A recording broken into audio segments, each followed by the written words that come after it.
करे करे करे करे करे आरे पार। Music by AB Gupta, mix by Dharmesh Dhamaka. सखी रे मिलो बाटे हाडे मोर भाता, रोज सुतलो में करे आरे पार। सखी रे मिलो बाटे हाडे मोर भाता, रोज सुतलो में करे आरे पार। करे आरे पार। सखी रे मिलो बाटे हाडे मोर भाता, रोज सुतलो में करे आरे पार। बेला दिया बुताई रे, धक नीचे सुताई रे, बेला नोए लहंगावा के फार, रोज सुतलो में करे आरे पार। सखी रे मिलो बाटे हाडे मोर भाता, रोज सुतलो में करे आरे पार। करे करे करे करे आरे पार। सखी रे मिलो बाटे हाडे मोर भाता,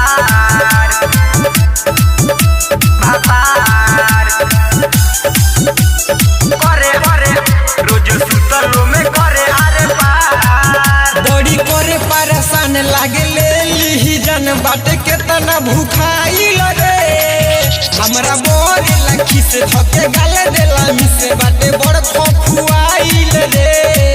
बड़ी करे परेशान लागे ले ली जन बाटे के तना भूखाइल रे, सब होई जाला करिया रे, जब मारे लवरिया रे, सब होई जाला करिया रे, जब मारे लवरिया रे, दुनु निमुआ हमारे दे लगार, रोज सुतलो में करे आरे पार। सखी रे मिलो बाटे हाडे मोर भातार, रोज सुतलो में करे आरे पार। रोज सुतलो में करे आरे पार। आरे पार। Recording by Mahakal studio Narkatiaganj. सखी रे मिलो बाटे हाडे मोर भातार, रोज सुतलो में करे आरे पार। देह करे चटा चोट माजा मारे फटाफट, हमें के तना नहाई रे।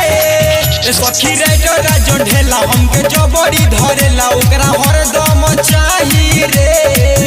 देह करे चटा चोट माजा मारे फटाफट, हमें के तना नहाई रे।